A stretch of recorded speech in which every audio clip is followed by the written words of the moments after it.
Rapunzel, from Grimm's Fairy Tales, by Jacob and Wilhelm Grimm. Translated by Edgar Taylor and Marion Edwards. This recording is in the public domain. Read by Bob Neufeld. There were once a man and a woman who had long in vain wished for a child. At length the woman hoped that God was about to grant her desire. These people had a little window at the back of their house, from which a splendid garden could be seen, which was full of the most beautiful flowers and herbs. It was, however, surrounded by a high wall, and no one dared to go into it because it belonged to an enchantress, who had great power and was dreaded by all the world. One day the woman was standing by this window and looking down into the garden, when she saw a bed which was planted with the most beautiful rampion, and it looked so fresh and green that she longed for it. She quite pined away, and began to look pale and miserable. Then her husband was alarmed, and asked, "What ails you, dear wife?" "Ah," she replied, "if I can't eat some of the rampion which is in the garden behind our house, I shall die." The man, who loved her, thought, "Sooner than let your wife die, bring her some of the rampion yourself, let it cost what it will."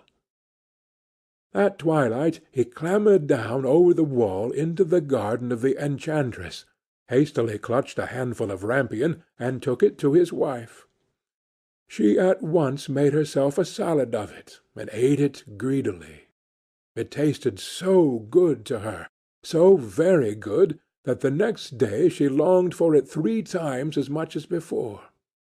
If he was to have any rest, her husband must once more descend into the garden. In the gloom of evening, therefore, he let himself down again, but when he had clambered down the wall he was terribly afraid, for he saw the enchantress standing before him.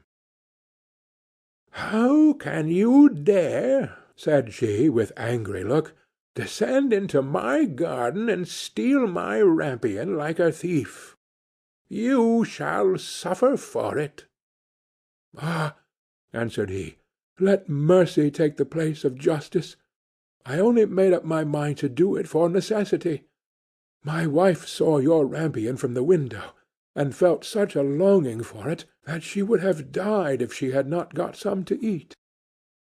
Then the enchantress allowed her anger to be softened, and said to him, "If the case be as you say, I will allow you to take away with you as much rampion as you will. Only I make one condition. You must give me the child which your wife will bring into the world. It shall be well treated, and I will care for it like a mother." The man in his terror consented to everything, and when the woman was brought to bed, the enchantress appeared at once, gave the child the name of Rapunzel, and took it away with her. Rapunzel grew into the most beautiful child under the sun. When she was 12 years old, the enchantress shut her into a tower, which lay in a forest, and had neither stairs nor door, but quite at the top was a little window. When the enchantress wanted to go in, she placed herself beneath it, and cried, "Rapunzel, Rapunzel, let down your hair to me." Rapunzel had magnificent long hair, fine as spun gold, and when she heard the voice of the enchantress, she unfastened her braided tresses, wound them round one of the hooks of the window above, and then the hair fell 20 ells down, and the enchantress climbed up by it. After a year or two it came to pass that the king's son rode through the forest and passed by the tower. Then he heard a song, which was so charming that he stood still and listened. This was Rapunzel, who in her solitude passed her time in letting her sweet voice resound. The king's son wanted to climb up to her, and looked for the door of the tower, but none was to be found. He rode home, but the singing had so deeply touched his heart that every day he went out into the forest and listened to it. Once, when he was thus standing behind a tree, he saw that an enchantress came there, and he heard how she cried, "Rapunzel, Rapunzel, let down your hair to me." Then Rapunzel let down the braids of her hair, and the enchantress climbed up to her. "If that is the ladder by which one mounts, I too will try my fortune," said he, and the next day, when it began to grow dark, he went to the tower and cried, "Rapunzel, Rapunzel, let down your hair to me." Immediately the hair fell down, and the king's son climbed up. At first Rapunzel was terribly frightened when a man, such as her eyes had never yet beheld, came to her. But the king's son began to talk to her quite like a friend, and told her that his heart had been so stirred that it had let him have no rest, and he had been forced to see her. Then Rapunzel lost her fear, and when he asked her if she would take him for her husband, and she saw that he was young and handsome, she thought, "He will love me more than old Dame Gothel does." And she said yes, and laid her hand in his.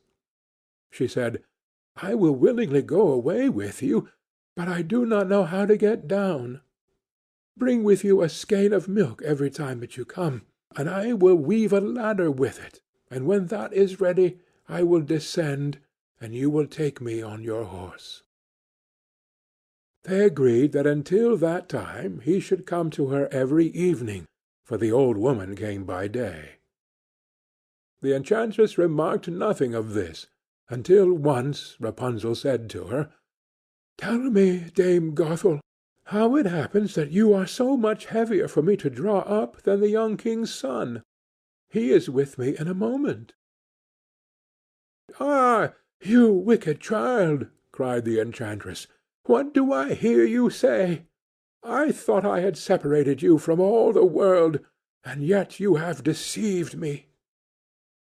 In her anger she clutched Rapunzel's beautiful tresses, wrapped them twice around her left hand, seized a pair of scissors with the right, and snip, snap, they were cut off, and the lovely braids lay on the ground.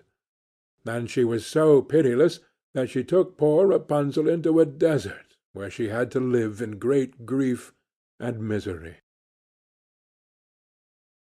On the same day that she had cast out Rapunzel, however, the enchantress fastened the braids of hair, which she had cut off, to the hook of the window, and when the king's son came and cried, "Rapunzel, Rapunzel, let down your hair to me," she let the hair down. The king's son ascended, but instead of finding his dearest Rapunzel, he found the enchantress, who gazed at him with wicked and venomous looks. "Aha!" she cried mockingly. "You would fetch your dearest, but the beautiful bird sits no longer singing in the nest. The cat has got it, and will scratch out your eyes as well. Rapunzel is lost to you. You will never see her again." The king's son was beside himself with pain, and in his despair he leapt down from the tower. He escaped with his life, but the thorns into which he fell pierced his eyes. Then he wandered quite blind about the forest, ate nothing but roots and berries, and did naught but lament and weep over the loss of his dearest wife. Thus he roamed about in misery for some years, and at length came to the desert where Rapunzel, with the twins to which she had given birth, a boy and a girl, lived in wretchedness. He heard a voice, and it seemed so familiar to him that he went towards it, and when he approached, Rapunzel knew him and fell on his neck and wept. Two of her tears wetted his eyes, and they grew clear again, and he could see with them as before. He led her to his kingdom, where he was joyfully received, and they lived a long time afterwards, happy and contented. End of Rapunzel.